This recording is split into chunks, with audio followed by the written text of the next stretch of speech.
How does Lucas? Yeah, no, I've got your email. I'll send you an email with it. I'm just going to Um, mute.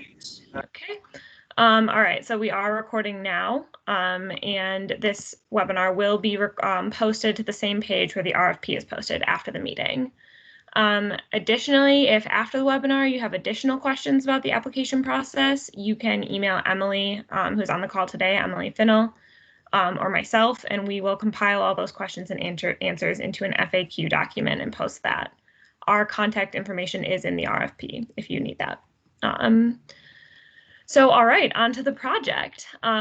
This is a request for proposals for an economic analysis of long-run risk management of groundwater resources. More specifically, we want to evaluate the long-term economic costs of using institutional controls and other restrictive management actions to manage the risks associated with groundwater contamination. We want to do this so we can understand the effects that the policy has had so far, and also so that we can create a framework to guide decision-making about future uses of institutional controls. So you can sort of separate the goals of this project into two parts. First, we want to look at the history of several sites where institutional controls have been used, to look at how the actual cost of using institutional controls compares with the cost that was expected when the policy was implemented. I'm going to go into a little more detail in a second about why those two things might differ, and also just about institutional controls in general. So just if you're a little lost, just hold tight. So that's the first part, the sort of the case study component of looking at past instances of institutional control use. We then want to use the information we gain from that process to build out a framework to guide future use of institutional controls that incorporates some dimensions of risk that start to appear when you take the entire population of contaminated sites as a whole, rather than looking at each site individually. Okay. So that's this part D here. So just really quickly, approximately $350,000 from the MGL Michigan Great Lakes Protection Fund is available to one applicant for this project. So I want to explain a little more about what I mean with both of the elements of the project. And in order to do that, I need to go into a little bit of background. Specifically, I want to talk about what institutional controls are, what we know about their use at this point, and why the Office of the Great Lakes decided to undertake this project.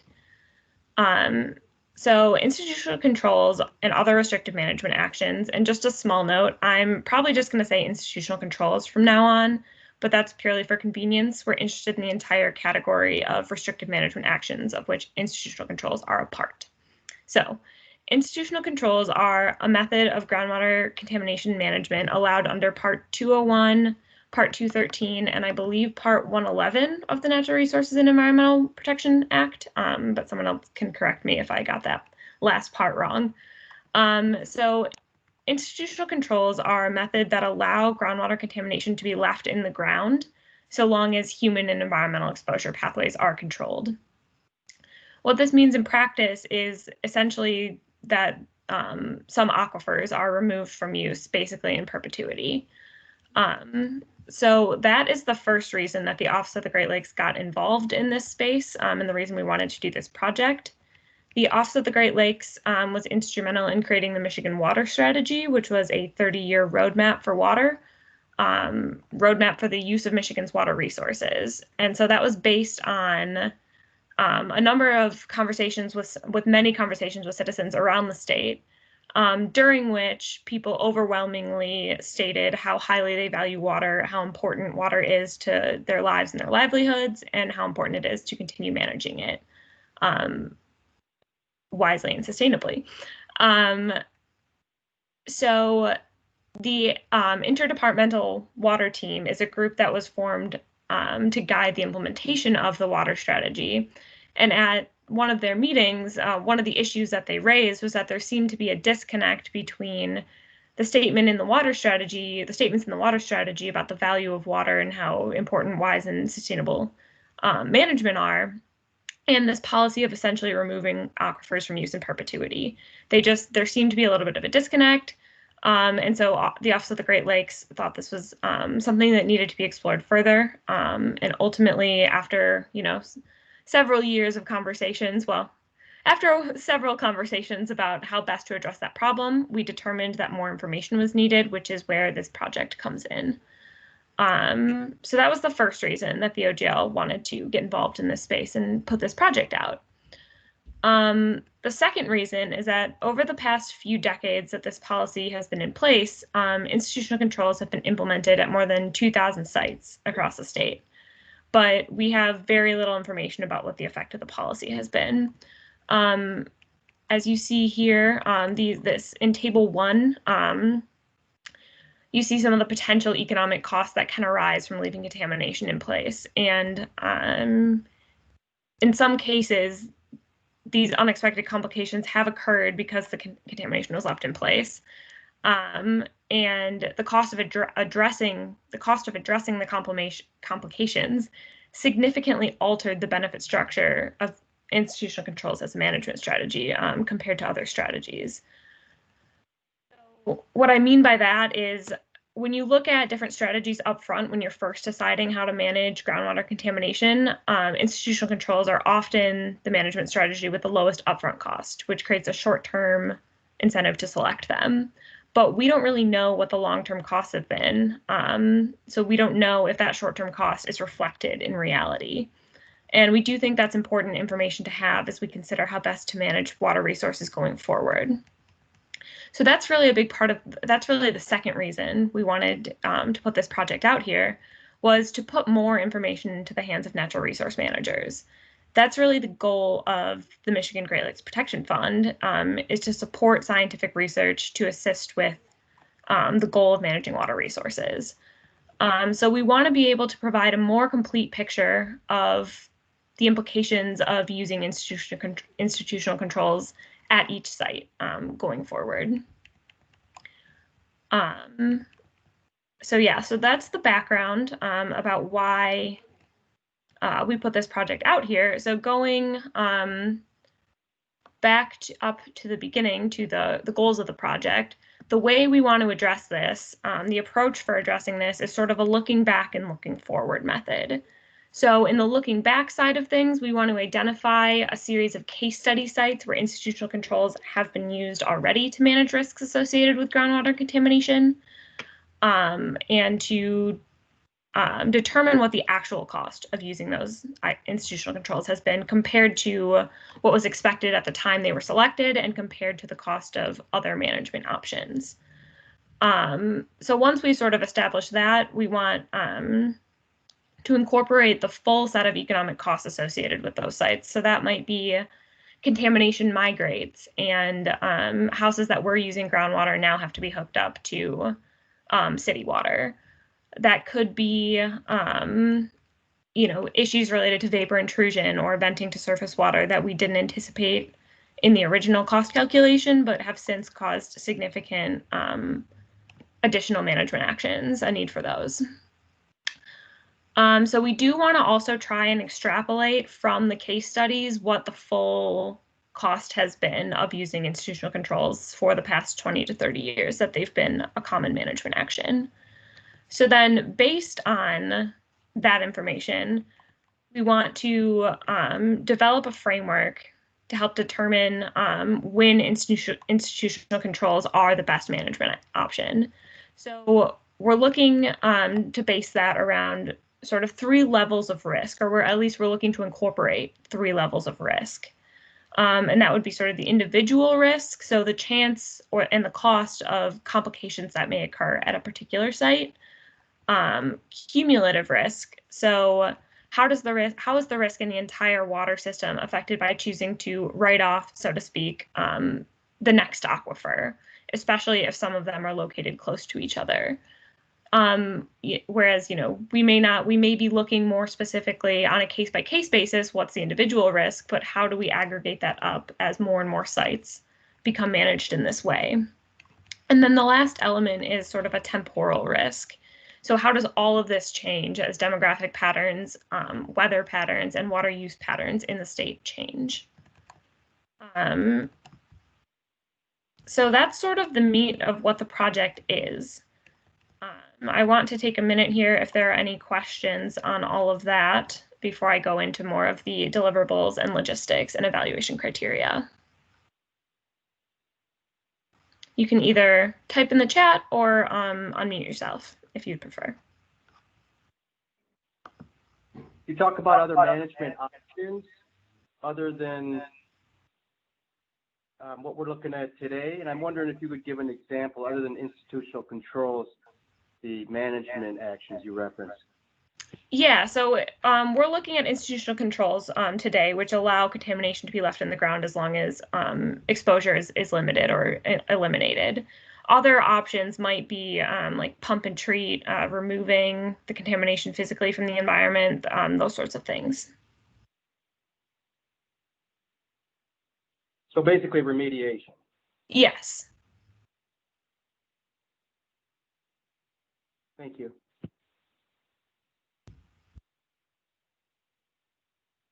So I want to clarify on that point, we are not going into this with an expectation that any management action is inherently better or worse than any others, just that different actions are best, are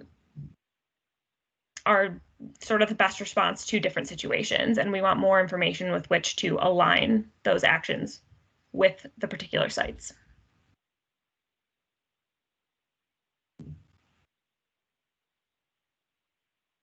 Okay, if there are no more questions, I'm just going to go on. So the final deliverables will be an assessment of the cost of using institutional controls at each of the case study sites compared with the cost that was expected at the time of implementation and the cost of other potential management actions. So those case studies we are planning will be selected in collaboration between the grantee and folks at Eagle, because we want to make sure that those sites provide a scientific assessment of the full landscape of institutional control use, so that we're not cherry picking either cases where very few things have gone wrong or cases where a lot of things have gone wrong. So we're trying to get a good mix of sort of high unexpected costs and low unexpected costs. We also want to see if we can extrapolate. We also would like an extrapolation of those case study sites to provide an estimation of the total cumulative cost of using institutional controls in the 25 to 30 years that it's become a common mechanism. And then the decision-making framework or a set of criteria to help guide use of institutional controls in the future based on economic cost and risk. So we expect the project team to work closely with Eagle and the state of Michigan to over the course of this project. And the team may be asked to periodically consult with an expert panel about methods and conclusions of the project. We also may seek expert advice during the selection process to make sure that we're selecting a project with the best scientific methods possible. So funding is available for nonprofit and for-profit entities with experience in this kind of work, educational institutions, and other units of government. Here's your ineligible uses. It's mainly related to past performance on Eagle grants and past interactions with Eagle. Approximately $350,000 will be made available for one grant. Match is not required, but it will be considered, which basically you won't be penalized for not having match, and you won't necessarily be selected because you can provide match, but it's something that we will look at. So the deadline, the application deadline is Friday, October 16th at 5 p.m. And the project will run for 18 to 24 months. And just to clarify, this project is not intended to be used for remediation projects. It is intended to fund research on use of institutional controls. Applications should not exceed, I believe, 10 pages. And you should email your applications to Kimber France. This is just additional information about what you should include in your application, which if there are questions I can get into, but other than that, I think it's pretty self-explanatory. You should use this budget form to submit your budget. and then the evaluation criteria. So if you're interested in the project and you have questions, you're strongly encouraged to reach out to Emily or myself early on in the process so that we can assist you. We're going to be evaluating proposals based on the description of the methodology you're proposing to use for the case studies and your plan for developing the framework. So this is a slightly more subjective evaluation criteria, but we're just looking sort of for you to explain how you plan to approach the project and to justify that. And then we're also looking for interdisciplinary teams because part of the project involves economic analysis, part of it involves, sort of fate and transport of environmental contaminants. All right. So if you have any additional questions after the project, you can contact Emily or myself. Here's our contact information, although I will say I'm no longer a full-time employee of the state of Michigan. So if you need a fast response, Emily might be the best bet. And with that, I will turn it over to questions, or if Emily has something to say, I will pass it over to her. No, I just want to add that we are very excited about this funding opportunity through the Michigan Great Lakes Protection Fund. And certainly feel free to reach out with any questions that you might have over the next few weeks as you consider applying and putting your proposals together. As Christina said, we are planning to fund one grant. We anticipate making that funding award by the end of this calendar year, with the grant period starting January 2021. So we currently have approval despite the current state spending reductions and freezes through the state of Michigan, but we do have approval to proceed with this project. So that is our anticipated timeline. And with that, yeah, we'd be happy to answer any questions that you might have today about the funding opportunity.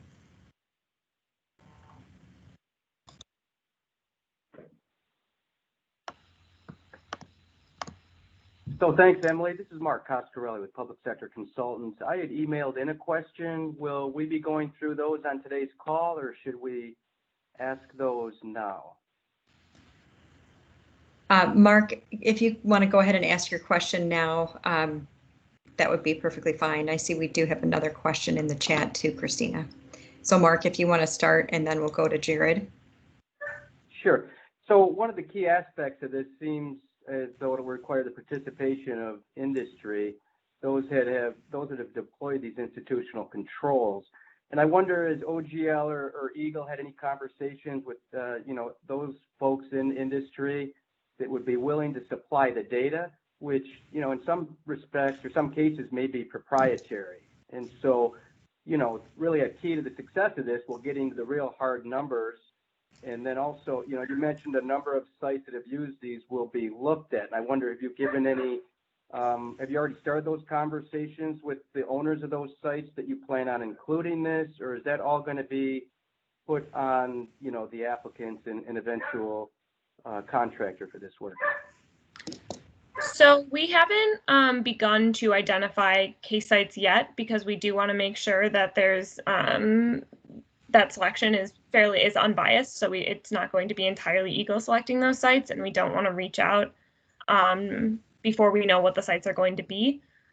I wouldn't say that the responsibility to collect data will be entirely on the applicant, although availability of data may be a factor in selecting sites. And that being said, Eagle does carry some data on these sites as well.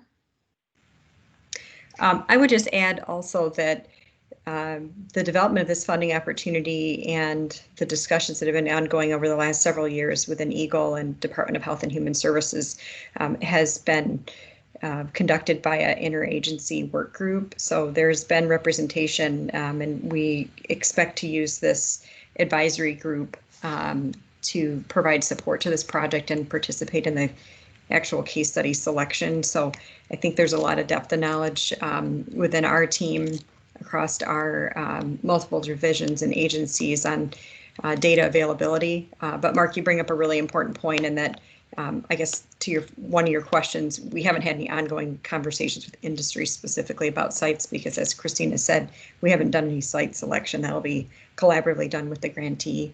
But we do anticipate that we're going to need to identify case study locations where there is readily available data. So that will, certainly be an important factor. Yeah, I think Emily Great. makes a really good point about, sorry. I just said thank you. Oh, okay. I think Emily makes a really good point about the wealth of knowledge within Eagle, if not about the site specifically, at least about where the data is, or who the actors involved are.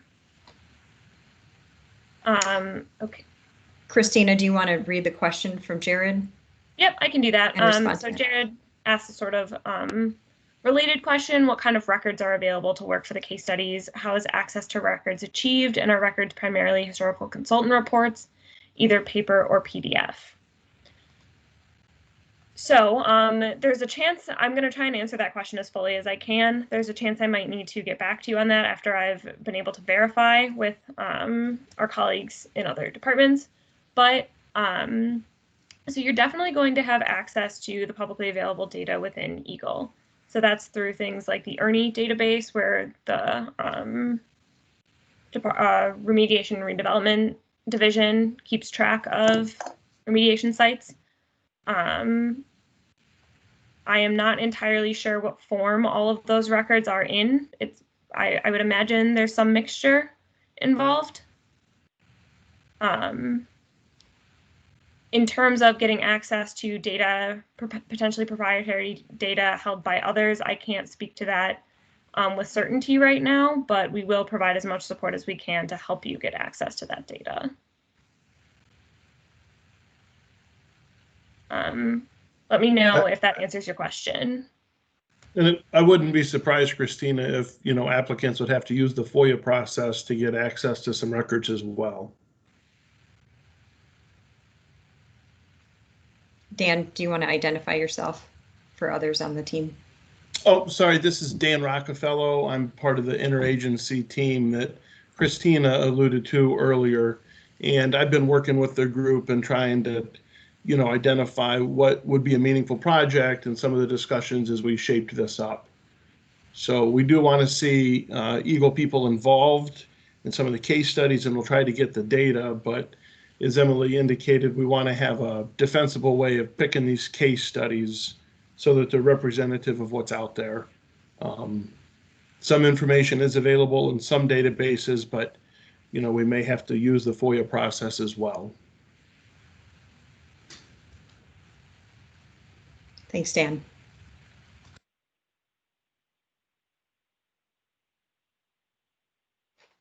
This is Jared Trost. I put that question. Thank you for answering that. And I'm from the USGS, the Upper Midwest Water Science Center, and we have an office in Michigan there. And so I was just curious also about, I guess, specific contaminant types. Are you targeting any specific contaminant type or representation of certain classes of compounds or anything like that? At this point, we hadn't talked about targeting particular contaminant types, no. I could see how that could be relevant to the project if there are some contaminants that are more prone to, migration or to additional complications than others, but we hadn't talked about limiting the case studies to particular contaminants.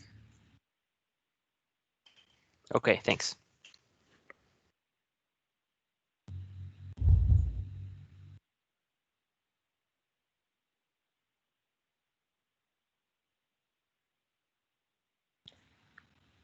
I'm just going to leave it open for questions for a little bit longer. This is a trick my professors used to use on me. They just sit in silence and it makes people want to talk.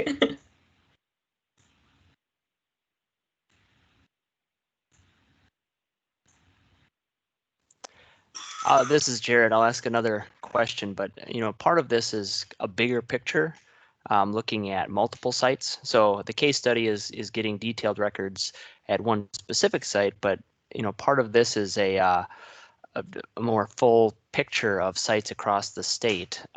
What kind of data sets might be available for that level of analysis?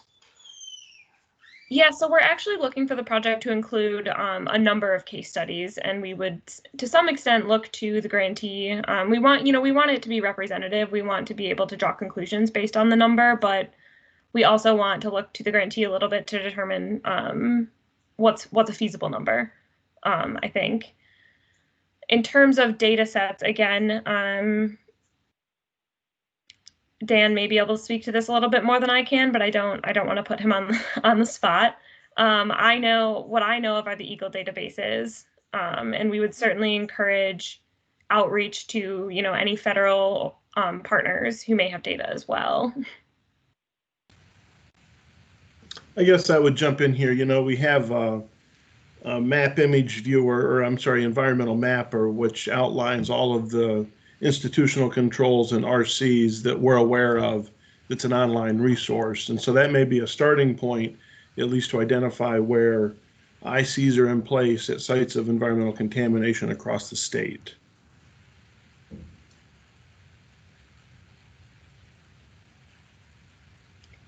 Right, and then going from there, getting the more specific data that's needed to do the work of this project. That would be the next step. Okay, thanks.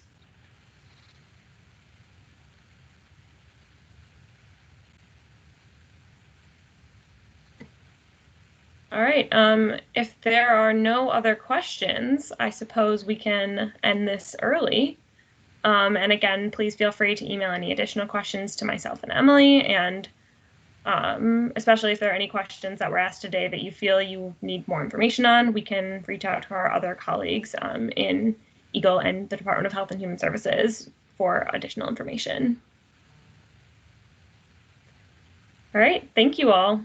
We're looking forward to getting started with this project and to seeing what applications we get. Thanks, everyone. you. Appreciate you joining us today.